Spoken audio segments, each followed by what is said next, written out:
Alright, man, same, man. I know I'm a little late to this video, but it's been in my playlist for some time. Y'all know I have a playlist of videos I gotta get to, and it's been in there for over a month because this video is a month old. You feel me? It's a month old, but we here anyways. We got Michael, 30 secrets, hidden details you missed. Now, obviously, y'all know we react to a lot of Michael Jackson on the channel. We are about to get right back into music reactions, tour reactions, performance reactions. We're about to get into all that stuff again. But like I said, this wasn't my playlist. It is something I actually wanted to check out for some time now. And we here, bro. We here. Shout out to Neither All. Hopefully I pronounced your name right. Shout out to you for the video. We're going to see what this thing talking about. If you new, make sure you like, comment, subscribe. Turn on post notifications to be notified whenever I post a new video. Make sure you go get my Patreons in the description down below. Also follow my Twitch. I don't want to tell you guys to subscribe to my Twitch yet because your boy still hasn't started streaming yet. I mean, I've streamed before, but y'all know what I mean. Like, I haven't came back to streaming. So don't subscribe, but definitely go follow your boy because you don't want to miss whenever I start streaming. Obviously, I'll be saying it in videos, but just go give your boy a follow. It doesn't hurt to follow your boy. You know what I'm saying? If you rock with me, you gonna follow me. You feel me? But anyways, man, let's check it out, bro. Road to 20K. See what it's talking about. Today, we're talking about some differences from the real-life events, the family members who didn't support the project, and why certain scenes had to be removed. Okay. All that and more are coming up in these 30 things you didn't know about Michael. Let's do it. No copyright, Over baby. $1 billion worldwide. A truly massive box office success, earning over $1 billion worldwide, becoming the highest grossing musical biopic in history, surpassing Bohemian Rhapsody. On top of that, it also became the highest grossing movie ever released by its studio, Lionsgate, surpassing The Hunger Games. Really? Really? Because I ain't gonna lie, Hunger Games. Wait, Hunger Games Catching Fire was the most? You would have thought it was just Hunger Games 1, because Hunger Games 1 was lit. I ain't gonna lie. I used to be low-key scared of it as a kid, a little bit, just a little bit. But Catching Fire, which one is that? Is that the one where Peter, he turned like kind of evil or something like that? Or he forgot about Catherine? Hey man, Hunger Games low-key did go crazy. I'm gonna be real. Fire. From the first few minutes, we get a sense of what family life with Joseph was really like. And as surprising as that may sound, the movie tones it down quite a bit. Yes, they show him calling his son Big Nose and whipping him with a belt, but even that does not come close to everything Michael revealed about what Joseph was really like. Yeah. Just to mention a few examples, Michael said Joseph would not allow— Oh, by the way, because I just said this in my video that the first video that I dropped today. Bro, y'all know I did a 40-minute Michael Jackson video 2 days ago. Bro, I was uploading it, and I accidentally deleted the video. I can't explain to y'all how pissed I was. I was mad, bro. Because it was a very good video. Shout out to Jay Wisdom. It was I think the title was like, did Michael Jackson really do it? Bro, the video was so damn good. I was so mad that I deleted that, bro. And I couldn't get it back. I checked my recycle bin. I know a lot of y'all would tell me to probably check there. I already did. And it wasn't there. I was mad, bro. I was mad. Need the children to call him dad. Instead, they had to address him by his first name, always keeping a strict emotional distance from any real sign of fatherly affection. And he didn't allow us to call him daddy. And I wanted to call him daddy so bad. He said, I'm not daddy, I'm Joseph to you, you know? Besides, those punishments were not just occasional, they happened over and over again. And it was not only with— Imagine not being able to call your dad dad. Or as a kid, daddy. You know what I'm saying? Like, bro. Like, imagine, I've heard like people have to call their dad like sir or by his first name. Like that's wild, bro. What is it, the military? But with whatever he could grab nearby. Michael even revealed that his father would sometimes make him take off his clothes, rub oil all over his body, and then beat him with the cord from an iron. Nah, it was so cruel that Catherine had to step in immediately.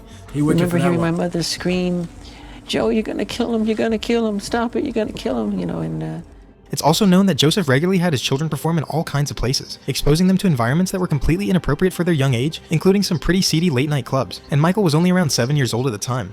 Not to mention that Joseph went behind Catherine's back and cheated on her in an affair that ultimately led to the birth of Giovanni, Michael's half-sister. Really? In the end, there are countless things the movie leaves out, but even with the little they chose to keep about Joseph, the truth is that Coleman Domingo portrays him perfectly, capturing a harsh and controlling man who is willing to justify any possible method as long as it helped him achieve his desired results.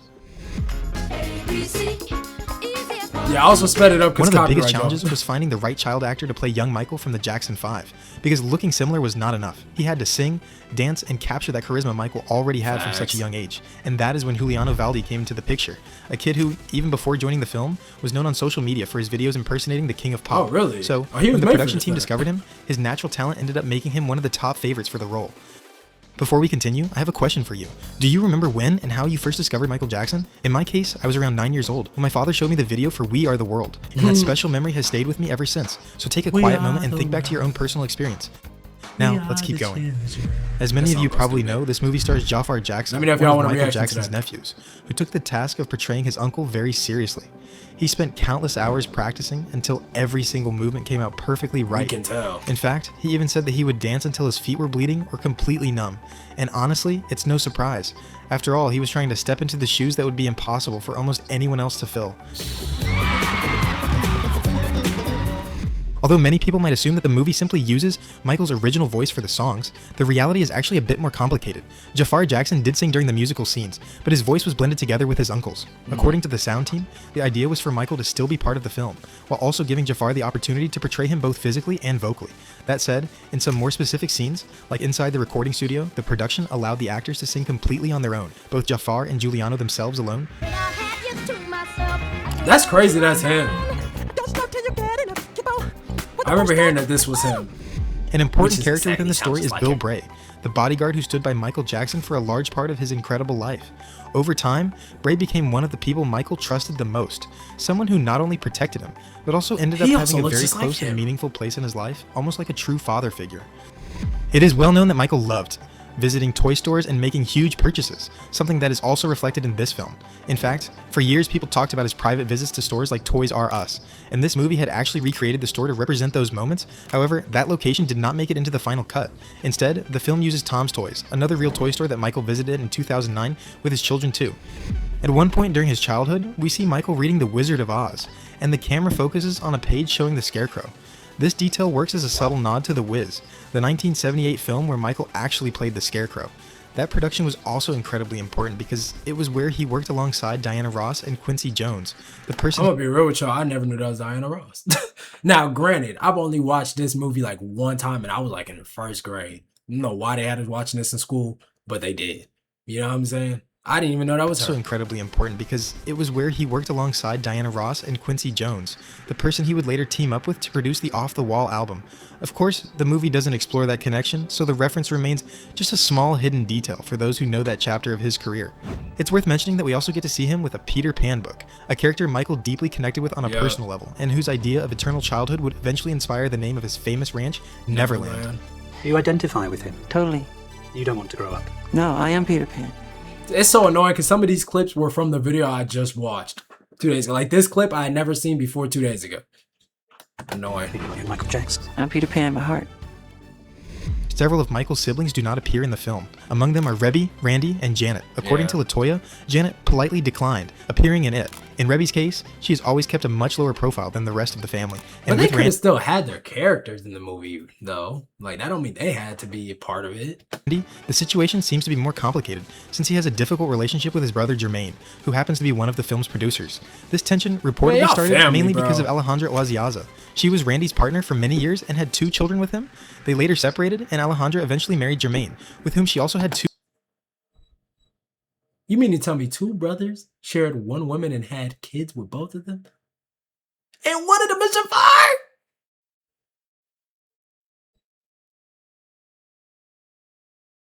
I ain't gonna lie, Jermaine, you crazy for that one, though. I keep it real over here. Jermaine, you're crazy for that, bro. Your brother already had... First of all, is that they have brother? Because that don't even that really look like...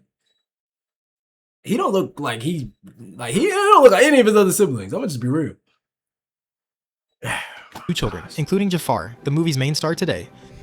Paris Jackson, Michael's second child, has been very open about her strong personal disapproval of this movie. Right. According to her, she was able to read an early draft of the script and made some suggestions about things that seemed dishonest or simply didn't feel right to her at all. However, her notes were wanna never know what taken those into things were. consideration, so she ultimately decided to distance herself from the entire project. The movie includes Bubbles, the famous chimpanzee who appeared in videos, promotional materials, and even accompanied Michael during a trip to Japan. However, it takes some chronological liberties, making it seem like Bubbles arrived even before Michael had his first nose surgery, before hiring John Branca, and before the 1981 Triumph Tour, something that does not match the historical records, which indicate that Bubbles was actually born in 1983, meaning he came after all of those events entirely later on as well. The movie briefly touches on the process behind Beat It, and suggests that Michael recruited real gang members for his music video, which is true, but with some important details. For starters, not everyone we see in the video was actually a gang member. In fact, the one wearing the white jacket was Michael Peters, the video's choreographer. I was about to say, some of them were definitely dancers. Overall, the scenes combined professional dancers with some actual members of rival gangs. In other words, just to make it clear, real gang members do appear in the video, but they were not the ones performing the more complex choreography. Yeah.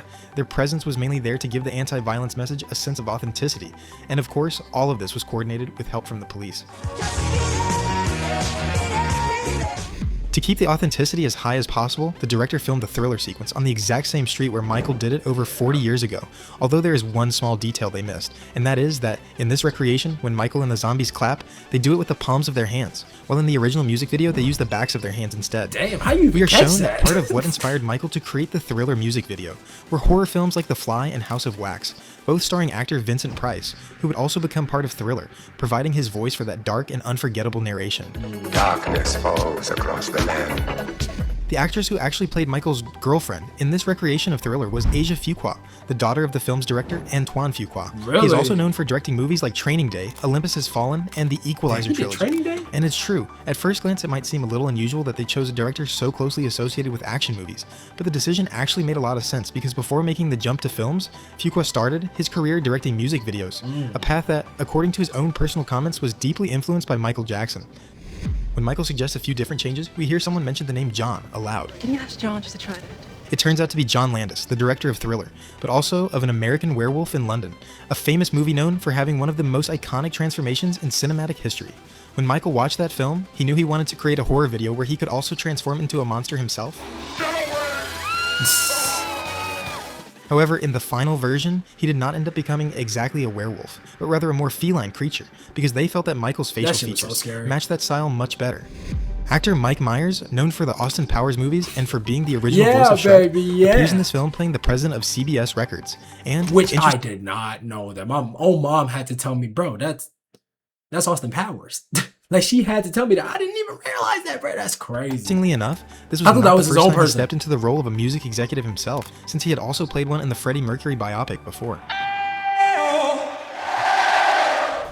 One of the moments that truly cemented Michael That's crazy. Jackson's status as the king of pop was the 1984 Grammy Awards, where he received 8 awards in a single night. Yeah, thanks we to just the didn't get massive anything success from of his this. Thriller album. And we get to see that moment here for a brief instant. According to the director, the original Grammys that belonged to Michael were used for those scenes. There is a moment where we hear Michael make a joke about Prince, his biggest artistic rival. Why didn't the creator give me a song right now? If I'm not here to receive these ideas, God might give him the prince. This line comes from a story Michael once shared with director Kenny Ortega. And the thing Kenny. is, during the preparations for what was supposed to be his big return to the stage, Michael told Kenny that God would channel ideas to him at night, and that was why he could not sleep, because if he was not there to receive those ideas, God might end up giving them to Prince instead. A line that, hidden behind a joke, reflects the intense and almost spiritual way Michael viewed his creative process. And of course, this reference to Prince in the Obviously, movie they is had also beef pretty too a interesting, little bit. because the film's director actually went on to work with Prince. Yeah, I was about to say, we just saw this. Diana Ross was one of the most important figures in Michael's life, so it is surprising that this biopic does not include her. However, it was revealed that they originally planned to have her appear. She was going to be played by Kat Graham, who apparently even filmed several yeah, scenes. she would but have later, done the actress perfect because she do look like her. But I ain't gonna lie, isn't it because Diana Ross like has such a crazy age gap over him or something like that? I heard something like that. herself revealed that her role was removed due to certain legal considerations. No further details were ever clarified. After finishing Modern Times by Charlie Chaplin, we hear Michael quietly humming Bro, there's Smile. no point of like what legal because the age, bro. At the end of the day, it already happened. We all seen that he was with Diana Ross. This nigga made a song about her. I'm pretty sure the song is about her. Dirty Diana, no. Like, come on, bro. A song based on the main theme from that movie. This was Michael's all-time favorite song, and it's no surprise that he would later record his own personal version for his History album. It was also the song his brother Jermaine would sing at his emotional funeral. Smile, though your heart is aching. One of the key moments in the Sounds film is when Jermaine. Michael meets John Branca, who would later become his lawyer and legal advisor. In the movie, Branca is portrayed by Miles Teller, a casting choice that did not sit very well with Paris Jackson. Why? But her issue was wonder. not with the actor himself, it was with the fact that Branca is also one of the film's producers, and after Michael's death, he became one of the people managing his estate, something Paris has also questioned publicly. That is why, according to her, Branca used his position within the project to make himself look better, having one of the cast's most recognizable actors portray him. You know what I'm after, Mr. Brinker? You want to be the biggest star in the world. Can you help? So the Branca guy, I'ma just assume he probably stole some money from Michael Jackson's peoples. Okay. Make that happen? Yes, How? because I believe there's no one like you, and there never will be. One of the most traumatic events that would change Michael's life forever was the Pepsi accident, which happened on January 27th, 1984, practically at what would become the halfway point of his life. In the biopic, they portray it in a terrifyingly accurate way, as Michael suffered second and third degree burns on his scalp, and the pain from the reconstructive surgeries that followed was so intense that he eventually became dependent on painkillers completely. The movie does not say exactly how much Michael received as compensation, but according to reports it was $1.5 million, which he donated to the medical center where he was treated, just like the film mentions as well. How much are we getting for the accident? Y'all gotta think $1.5 million back then was crazy work. I need every penny donated to the burn center here. In the movie, we see how Michael, even after the Pepsi accident, agrees to join the Victory Tour for the sake of his family. Although one important detail is left out, according to some accounts, Joseph was the one who asked Catherine to convince her son to participate, knowing that Michael couldn't bring himself to say no to his own mother. That detail, if it had been included, would have put Catherine in a much more uncomfortable position within the story. Not necessarily as a villain, but rather as part of the family pressure dynamic that surrounded Michael throughout his entire life. Why didn't they just tell the truth, Sorry, though? Michael. It's not your fault. The movie portrays Michael's brothers in a very positive way, to the point that the biggest tension he has with them is simply that they do not want to play Twister with him. At most, the film makes a brief mention that Jermaine stayed with Motown when his brothers signed with Epic. However, the movie leaves out the major tensions that started appearing once Michael began shining as a solo artist. Maybe it would not be fair to say that all of his brothers were jealous, but it is true that while Michael was becoming an even bigger star, the Jacksons started slowly falling into his shadow. This became especially noticeable during the 1984 Victory Tour, where the family tensions became much more obvious. But the film places all the conflict on Joseph, leaving those sibling struggles much more softened overall. The scene where Michael announces his final tour with his brothers is actually very close to what happened in real life. It's almost word for word what Michael said at that exact moment. I watched it. I'd like to say, this is our last and final tour. Y'all been wonderful. It's been a long 20 years, and we love you all. I'd like to say, this is our last and final tour. You've all been wonderful. It's been a long 20 years, and we love you all. But there are some noticeable That became so differences. iconic. For starters, the Jacksons were actually 6 members at that time. Randy was there among them, and he was the one whose shirt Michael ripped off, but since he doesn't exist in the movie, the group ends up being 5 instead. Also, when Michael makes his announcement, the song they were singing was Shake Your Body. Shake your body! Shake your body! But since that song was co-written by Randy, it's possible they had to change it for that exact reason. And instead, they used one of Michael's own songs, Workin' Day and Night.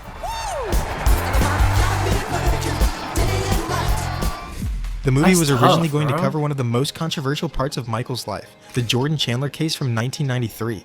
In fact, according to reports, those scenes were not only included in the script, but some of them were actually filmed and played an important role in the third act. But the problem came later, when a legal clause was discovered in the agreement between Jackson and the Chandler family, which prevented the case from being portrayed in a movie that Michael's estate could financially benefit from Oh my gosh. Okay. Alright. Directly. Because of that, all of that material had to be removed, the ending was rewritten, and new scenes were recorded to turn the movie into a story mainly. That's why the movie felt so like, the movie just kind of felt, that's the one thing a lot of people had critics as for when it came to the movie, was that it just felt like a one big concert. You know what I'm saying? And that's because they had to literally cut out some things that, like, I mean, it was his life, bro. It was things that actually happened. You know what I mean? It's just like, I understand it from like a legal perspective, but at the same time, man, like, so what? The only way we was gonna be able to put this in is if we gave y'all the money for that, like, if we gave y'all some share. Like, come on, bro. Focused on Michael's rise before the first accusations emerged publicly. So that's my whole thing. Is this video already over? If you make it to the very end of the credits, Oh damn, the video's over. Okay, it's not over. I was about to say, but I was about to say we had 28. But yeah, bro, like, I personally feel like I don't know what this second movie is gonna have if they're not gonna be able to talk about the things he was started to go through, the allegations. Like, if they're not gonna be able to talk about that, what the fuck is this movie about? You know what I mean? It can't just be another one big performance movie. It cannot be that, bro.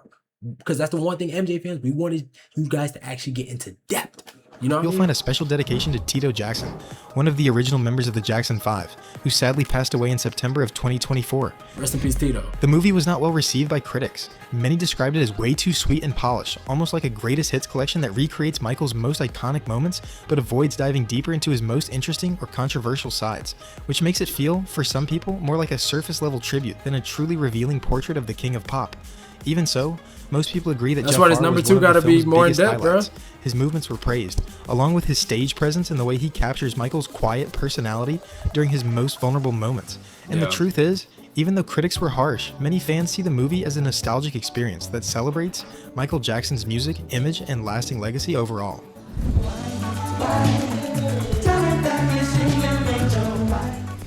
In April of 2025, it was revealed that the original cut of the movie was almost 4 hours long, which led the studio to consider the idea of splitting it into 2 separate parts. Of course, at the time, they never officially confirmed that possibility. It was only after the release and after becoming a major box office success that its sequel was finally confirmed. So, in more ways than one, Michael's story is still continuing. Not only through the upcoming sequel, but also through the way his legacy has reached different generations. For some people, he was the artist who defined their childhood or teenage years, while for others, he's a legendary figure they discovered much later. But in both cases, the same thing happens. All it takes is seeing a silhouette wearing a hat, a sparkling glove, a signature dance move, or hearing one of his iconic screams for everyone to instantly know exactly who it is. And that's just one of the many reasons why Michael Jackson's lasting impact will always be felt.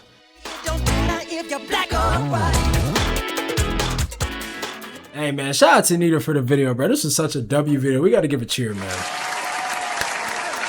That's why I had this video lined up and I said I had to get to it, bro. Because I wanted to see, even in this video, bro, I feel like we've done a few videos about the Michael movie ever since the movie came out. But even in this video, I still found out some new things about it, bro. Like, yeah, bro, this Michael 2 has to be in depth about some certain things, bro. I don't know why I'm stuttering, but it just has to, bro. It has to. It has to, man. It has to. Y'all let me know y'all's thoughts in the comments down below. I love y'all. See y'all in the next one, man. I'm out.